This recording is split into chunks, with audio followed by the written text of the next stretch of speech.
الحمدللہ رب العالمین الصلاۃ والسلام علی سید الانبیاء والمرسلین وعلی آلہ وصحبہ اجمعین۔ خواتین و حضرات، السلام علیکم ورحمۃ اللہ وبرکاتہ۔ آج ہم دوسرے پارے کے تفسیری نکات پہ کچھ مختصر گفتگو کریں گے اور معلوم کریں گے، لیکن جیسا کہ گزشتہ درس میں بھی یہ عرض کیا گیا کہ یہ دورانیہ انتہائی مختصر ہوگا، اور ہم کوشش کریں گے کہ مختصر وقت میں اہم جتنے نکات ہیں دوسرے پارہ مبارکہ میں ان کا ہم خلاصہ بیان کر سکیں۔ تو اس میں جو آیات ہیں ان میں تحویل قبلہ اور اس سے متعلق گفتگو کا بہت خوبصورت اور جامع بیان ہے، اور ان آیات کا خلاصہ ذکر کرنے سے پہلے میں ایک دو باتیں ضروری عرض کرنا چاہتا ہوں جو دوسرے پارے کے آغاز سے، یعنی اس کا یہ جو بالکل جہاں سے آغاز ہوتا ہے وہاں سے وہ اخذ ہوتی ہیں۔ پہلی آیت اس پارہ کی ہے سَيَقُولُ السُّفَهَاءُ مِنَ النَّاسِ مَا وَلَّاهُمْ عَنْ قِبْلَتِهُمُ الَّتِي كَانُوا عَلَيْهَا۔ اس کا مطلب یہ ہے کہ بے وقوف لوگ مسلمانوں پر اعتراض کر رہے ہیں جو انہوں نے حضور نبی اکرم صلی اللہ علیہ وآلہ وسلم کی پیروی میں بیت المقدس سے منہ پھیر کے اپنا چہرہ بیت اللہ کی طرف کر لیا ہے۔ قرآن مجید یہ کہہ رہا ہے کہ اس عمل پر جو اعتراض کرتے ہیں، یعنی تحویل قبلہ پر جو اعتراض کرتے ہیں وہ بے وقوف لوگ ہیں۔ اب یہاں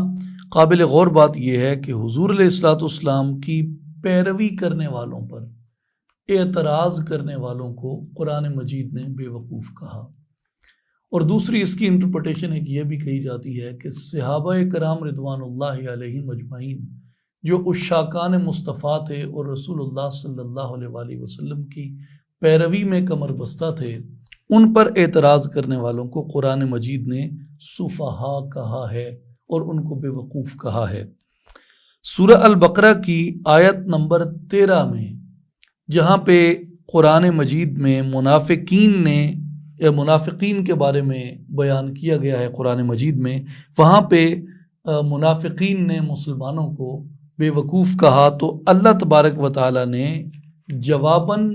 قرآن کے ذریعے ان منافقین کو بے وقوف کہا، یعنی وہ منافقین جو مسلمانوں کو بے وقوف کہہ رہے تھے،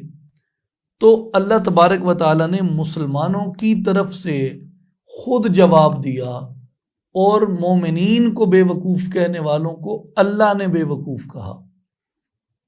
اسی طرح ہم اگر سورہ حجرات کے اندر دیکھیں، الحجرات میں، تو وہ لوگ جو کاشانہ مصطفیٰ صلی اللہ علیہ وآلہ وسلم کے باہر کھڑے ہو کے بلند آوازیں لگا رہے تھے اور انہیں کاشانہ اقدس کا ادب ملحوظ خاطر نہ رہا، تو قرآن مجید نے ان لوگوں کے بارے میں فرمایا اکثرہم لا یعقلون، ان میں سے اکثر لوگ ایسے ہیں جن میں عقل ہی نہیں ہے۔ تو قرآن مجید کے یہ تینوں مقامات، یعنی البقرہ کی آیت نمبر 13 اور یہ جو آغاز ہے دوسرے پارے کا، اور سورہ الحجرات میں، ان تینوں مقامات کو اگر آپ ایک ہی جگہ پہ سامنے رکھ کے دیکھیں تو آپ کو بنیادی ایک نقطہ نظر آتا ہے، اور وہ نقطہ یہ ہے کہ قرآن مجید ان کو صاحب عقل کہتا ہے، قرآن مجید ان کو صاحب شعور کہتا ہے جو رسول پاک صلی اللہ علیہ وآلہ وسلم کی ذات گرامی کا، حضور علیہ الصلوۃ والسلام کے فیصلوں کا، حضور علیہ الصلوۃ والسلام کی سنگت اور ساتھ کا، اور حضور علیہ الصلوۃ والسلام کے کاشانہ اقدس کا جو لوگ ادب کرتے ہیں، اور جو لوگ ادب مصطفیٰ سے محروم ہیں، جو لوگ حضور علیہ الصلوۃ والسلام کے معاملات میں مؤدب نہیں ہیں، قرآن مجید ان لوگوں کو بے وقوف اور احمق قرار دیتا ہے۔ دوسری بات یہ تھی کہ تحویل قبلہ کا مقصد قرآن مجید نے یہ بیان کیا کہ وما جعلنا القبلۃ التي كنت عليها الا لنعلم من يتبع الرسول ممن ينقلب على عقبيه، اور اے محبوب صلی اللہ علیہ وسلم، آپ پہلے جس قبلہ پر تھے ہم نے وہ اسی لیے مقرر کیا تھا کہ دیکھیں کون رسول صلی اللہ علیہ وسلم کی پیروی کرتا ہے اور کون الٹے پاؤں پھر جاتا ہے۔ اس سے یہ واضح ہو گیا کہ کسی قبلہ، وہ چاہے بیت المقدس ہو یا وہ چاہے بیت اللہ شریف ہو، ان کی طرف منہ کر کے نماز پڑھنا اس وقت فائدہ دے گا جب آقا کریم علیہ الصلوۃ والسلام کی پیروی میں اس طرف منہ کیا جائے گا، اور آقا علیہ الصلوۃ والسلام کی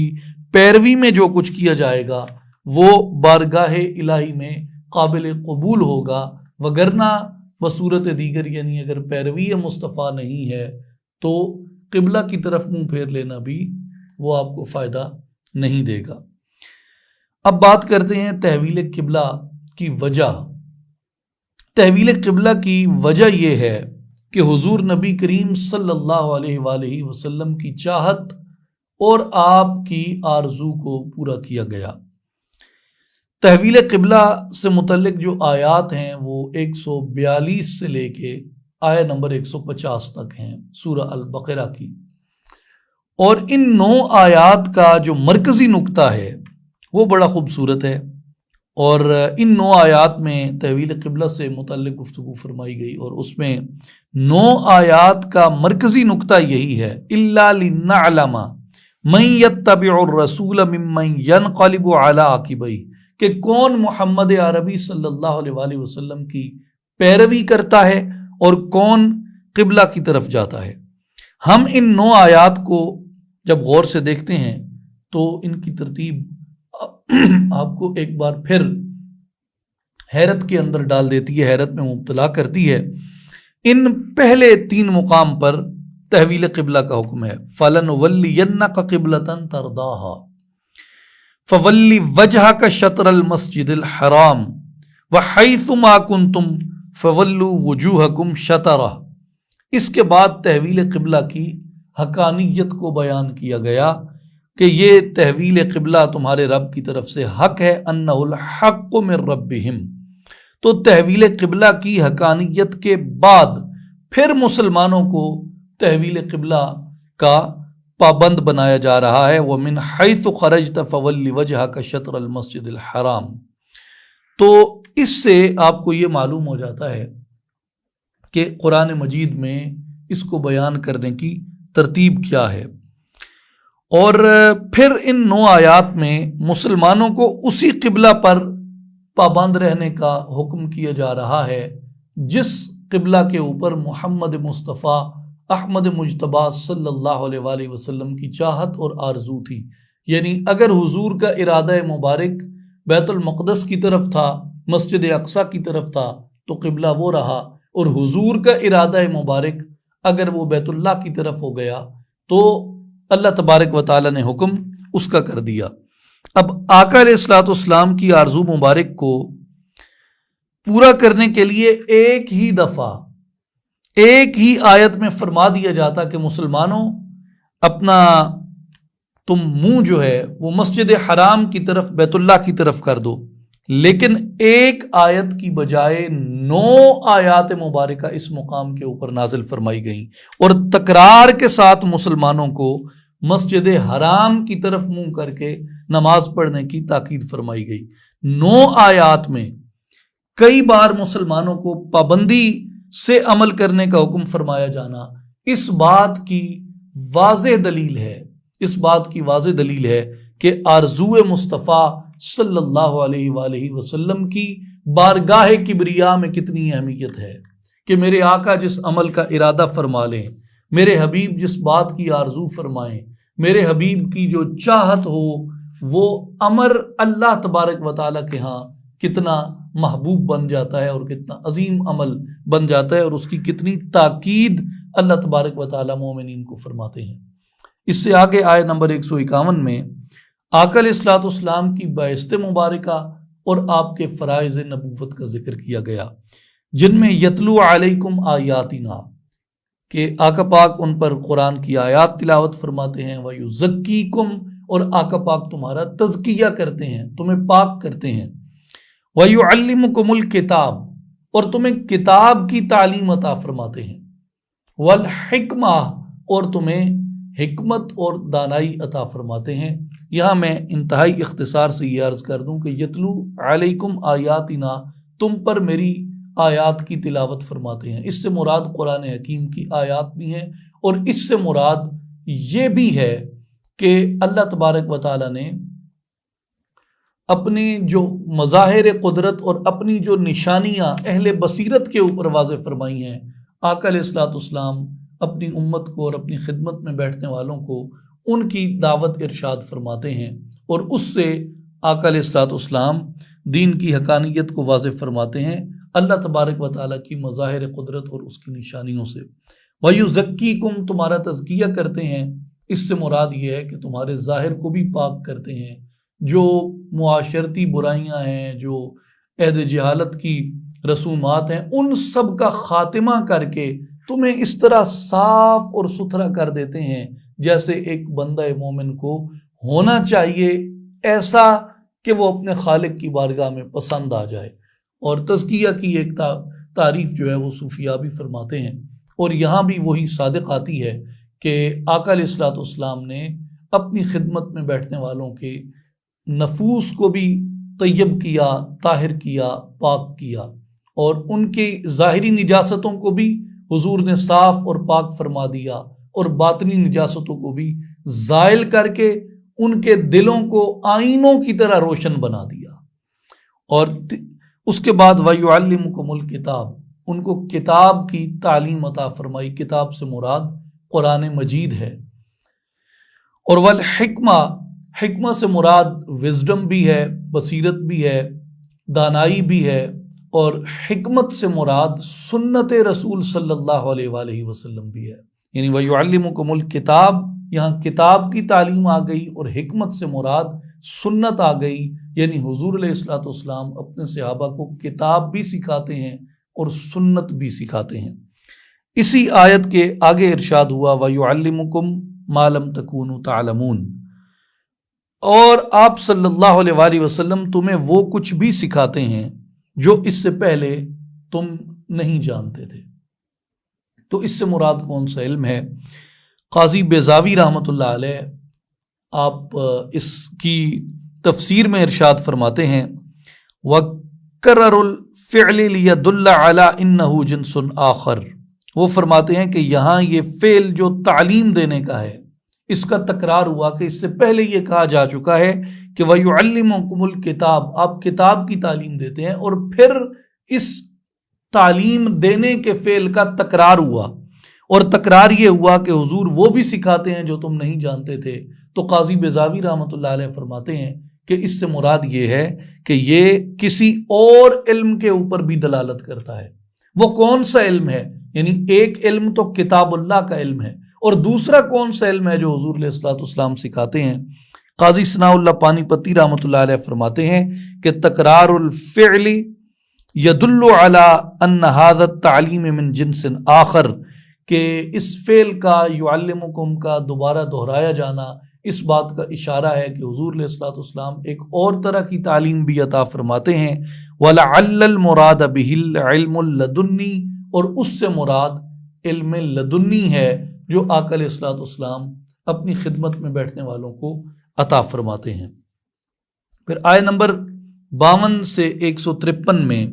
152 سے 153 میں ذکر کرنے اور ناشکری نہ کرنے سے متعلق فرمایا گیا، اور نماز اور صبر کے ذریعے مدد چاہنے کا فرمایا گیا۔ اب میں سوچ رہا تھا کہ صبر اور نماز کے ذریعے سے اللہ تعالیٰ نے مسلمانوں کو مدد چاہنے کا ارشاد فرمایا ہے کہ فَاسْتَعِینُوا بِالصَّبْرِ وَالصَّلَاةِ، کہ تم نماز اور صبر کے ذریعے اللہ تبارک و تعالیٰ کی بارگاہ سے مدد طلب کرو۔ جب میں نے غور کیا تو صبر صابر کا فعل ہے، اور نماز نمازی کا فعل ہے، اور فاعل کی عزت وقار اور قدر جو ہوتی ہے وہ بعض دفعہ فعل سے زیادہ ہوتی ہے۔ تو جب آدمی فعل کے ذریعے اللہ تبارک و تعالیٰ سے مدد مانگ سکتا ہے تو بعض مفسرین نے اس پہ قول کیا کہ آدمی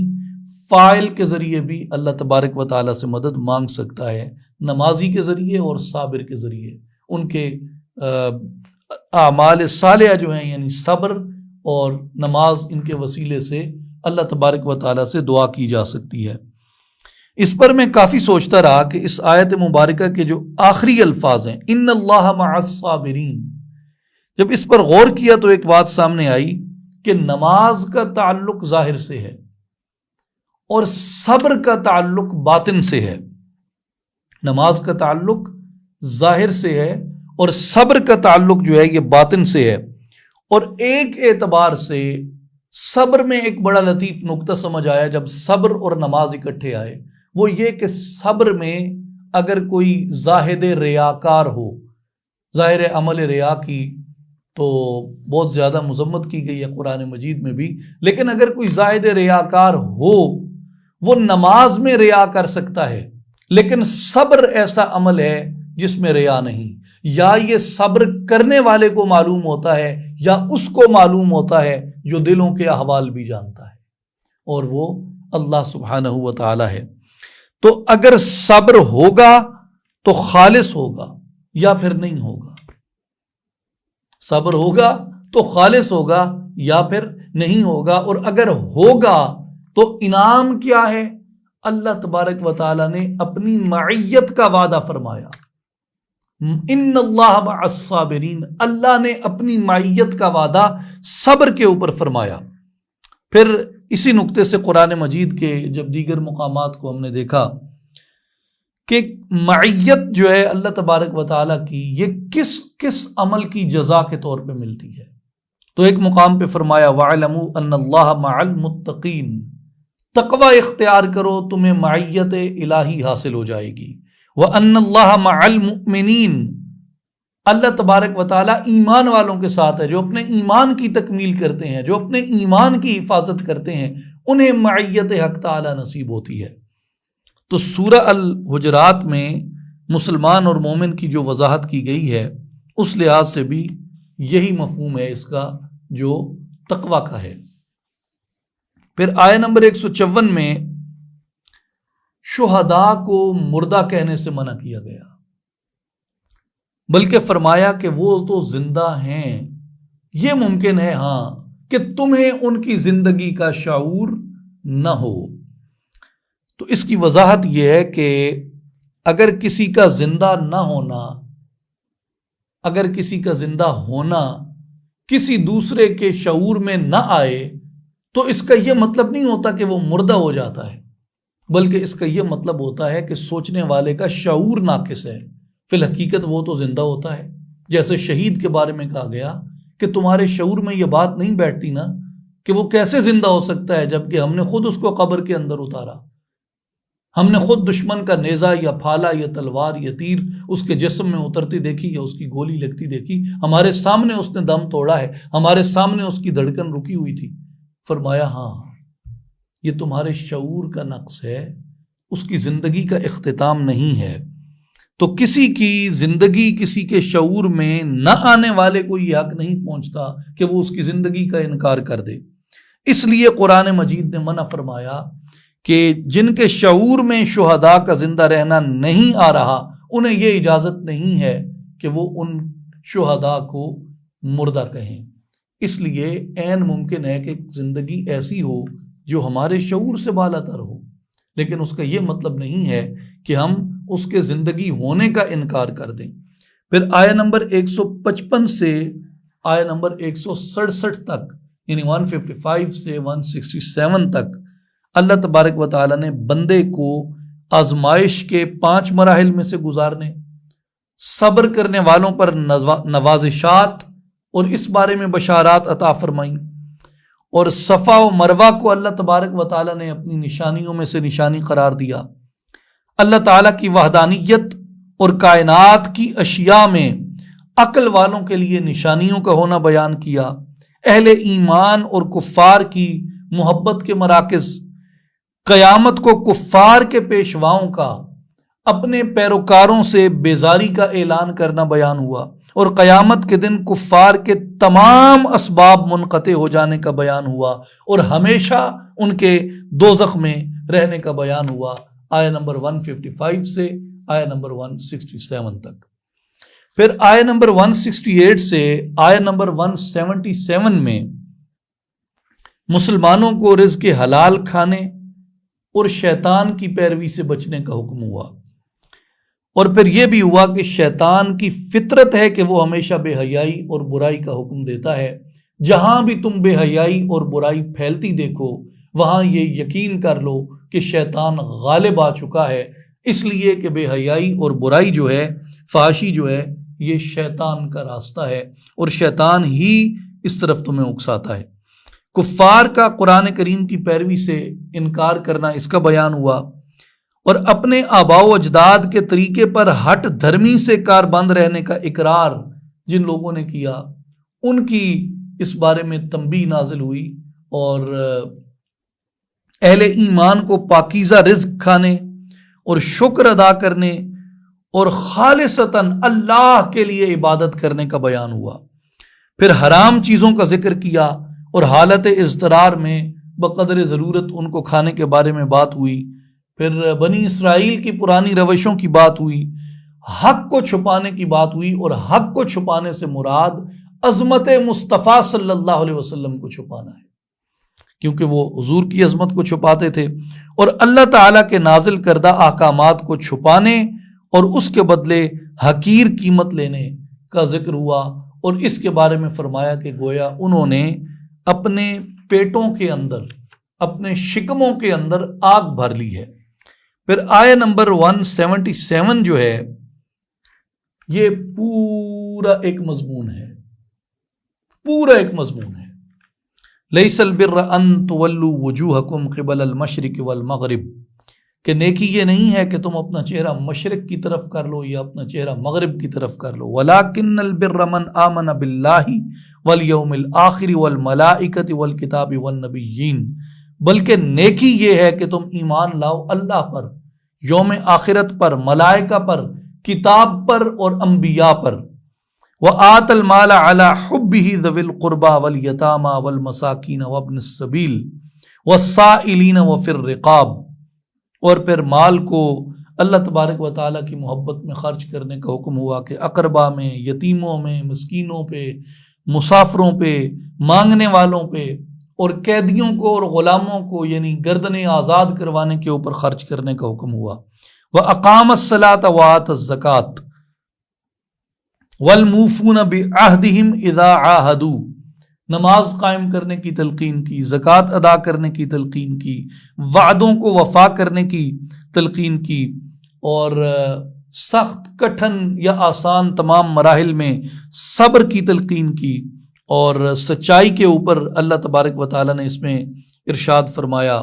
لڑائی کے اندر، جہاد کے اندر صبر کرنے کی تلقین فرمائی۔ وَأُولَٰئِکَ هُمُ الْمُتَّقُونَ۔ تو یہاں بنیادی طور پہ اس آیہ مبارکہ جو آیہ 177 سورہ البقرہ کی دوسرے پارے کے اندر آئی ہے، یہ بہت ہی اہم ترین آیت ہے، اور ہماری یعنی جو اسلامی اسلوب زندگی ہے اس کو سمجھنے کے لیے۔ تو اس کے 3 حصوں میں ہم اس کو سمجھتے ہیں، جو مفسرین نے اس کو جس طرح تقسیم کیا ہے، اختصار ہے چونکہ وگرنہ تفصیلی حوالہ جات کے ساتھ بھی گفتگو کی جا سکتی ہے۔ پہلا حصہ جو ہے وہ اس آیہ مبارکہ میں ایمانیات سے متعلق ہے، پہلا حصہ ایمانیات سے متعلق ہے۔ لیس البر ان تولوا وجوہکم سے لے کے والنبیین تک، یہ حصہ جو ہے اس آیت کا یہ ایمانیات سے متعلق ہے، یعنی ایمان لائے اللہ پر، قیامت پر، فرشتوں پر، کتاب پر اور پیغمبروں پر۔ یہ پہلا حصہ جو ہے اس آیت کا وہ ایمانیات کی شرائط بتاتا ہے کہ ایمان کیا ہے۔ دوسرا حصہ جو ہے یہ مال خرچ کرنے کے اوپر ہے کہ اپنا مال تم خرچ کرو، لیکن مال خرچ کرنے کی بنیاد یہ بتائی کہ اللہ کی محبت میں خرچ کیا جائے، یہ بنیاد ہے۔ سارا مال و متاع وہ آگے جتنی چیزیں اس کی بیان ہوئی ہیں ان سب میں مال خرچ کرنے کی شرط اول یہ ہے کہ اللہ کی محبت میں خرچ کیا جائے، اپنے بڑھاوے کے لیے یا اپنی بڑائی کے لیے نہیں، اپنے بڑھاوے یا اپنی پروموشن کے لیے نہیں،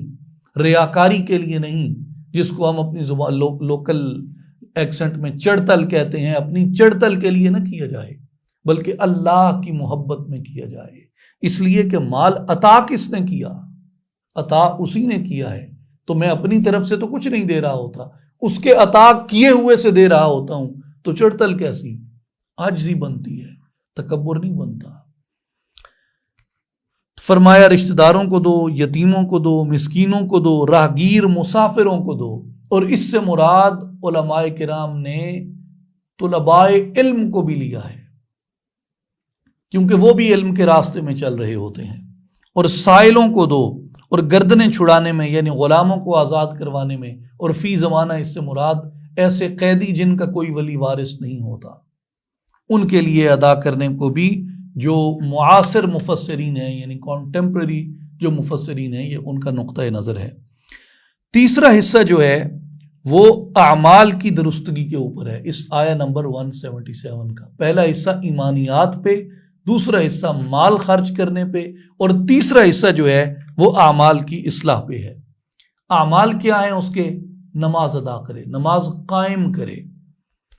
زکوٰۃ ادا کرے، جب وعدہ کرے تو پورا کرے، مصیبت میں اور سختی میں صبر کرے، اور جہاد کے وقت بھی صبر کرے، اور وہ لوگ جو اپنی باتوں کو سچا کرتے ہیں اور سچی بات کہتے ہیں ان کے بارے میں فرمایا کہ یہی لوگ جو ہیں وہ پرہیزگار ہیں، اور یہی لوگ متقی ہیں، اور یہی لوگ صاحب تقوی ہیں۔ اب قرآن مجید کے اس مقام سے واضح ہوتا ہے کہ نیکی کا جو دائرہ کار ہے اس میں سب سے پہلے ایمانیات ہے، نیکی کے دائرے میں سب سے پہلے ایمانیات ہے، ایمانیات سے مراد فیتھ، بلیف سسٹم، ایمان کی جو ڈائریکشن ہے وہ مقرر کر دی، پھر اس میں راہ للہ مال خرچ کرنا، اور پھر اعمال کی درستگی۔ ہم ان کو اگر دو لفظوں میں بیان کریں ان تین حصوں کو تو یہ دو لفظ جو جامع بنتے ہیں، ایک یہ کہ یہ آیت ہمارا اعتقادی نصاب ہے، ہمارے اعتقاد کو یہ آیت معین کرتی ہے، اور دوسرا یہ ہمارا معاشرتی نصاب ہے کہ ایک مومن کی معاشرت کیسے ہوتی ہے، ایک مومن معاشرہ کیسے ہوتا ہے، متقیوں کا معاشرہ کیسے ہوتا ہے۔ اس کے بعد جو ہیں وہ آیت نمبر 178 179 میں ایمان والوں پر قصاص کا فرض کیا جانا اور قصاص میں زندگی ہے یہ بیان کیا گیا۔ پھر آیت نمبر 80 سے 182 تک یعنی آیت نمبر 180 سے 182 تک احکام وصیت کا بیان ہے۔ پھر آیت نمبر 183 سے 187 تک روزے کی فرضیت، اس کا مقصد اور اس سے متعلق احکام بیان ہوئے۔ پھر آیت نمبر 188 میں ایک دوسرے کا مال جو ہے وہ باطل طریقے سے کھانے کی ممانعت فرمائی گئی ہے۔ اب یہ ہم نے جو آیات پڑھی ہیں 178 سے لے کے 188 تک، اس کا خلاصہ میں عرض کر دوں کہ اعتقادی اور معاشرتی نصاب بیان ہوا،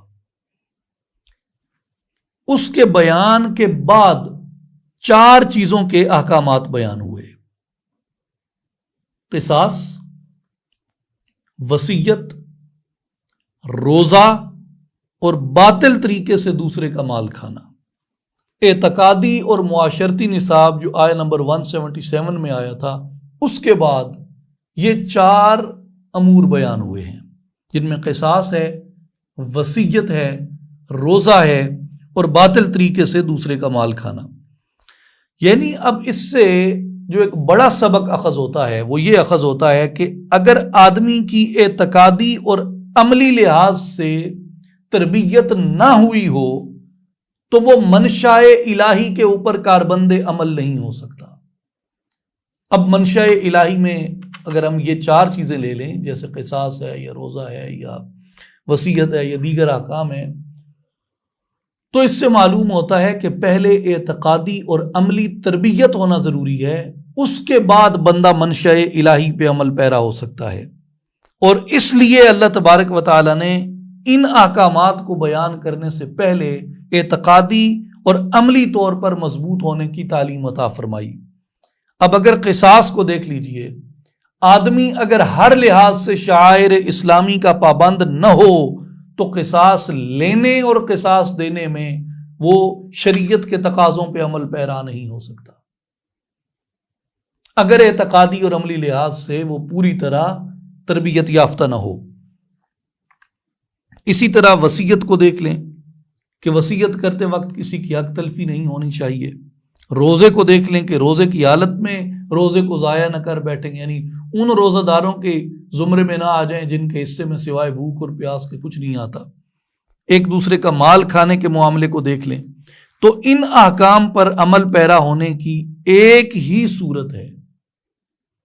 یہ جتنے احکام شرع ہمارے اوپر اللہ نے عائد فرمائے ہیں بشمول قصاص روزہ سب کے، ان پہ عمل پیرا ہونے کی ایک ہی صورت ہے کہ بندہ ہر حال میں، یاد رکھ لیں، غور سے سنیں، ان تمام احکام شرع پہ عمل پیرا ہونے کی ایک ہی صورت ہے، اور وہ ایک صورت یہ ہے کہ بندہ اپنے آپ کو ہر حال میں، ہر طریق میں، ہر قول میں، ہر کیفیت میں، ان اینی سچویشن، بندہ اپنے آپ کو اللہ اور اس کے رسول صلی اللہ علیہ وسلم کا پابند سمجھے۔ صرف وہی عمل پیرا ہو سکتا ہے جو خود کو اللہ اور رسول صلی اللہ علیہ وسلم کا پابند سمجھتا ہے۔ جو اپنے آپ کو اللہ اور رسول اللہ صلی اللہ علیہ وسلم کا پابند نہیں سمجھتا، وہ ان احکام شرع پہ صحیح طور پہ عمل پیرا نہیں ہو سکتا۔ یہ بنیادی بات ایک ہمیں اپنے ذہن میں بٹھا لینی چاہیے۔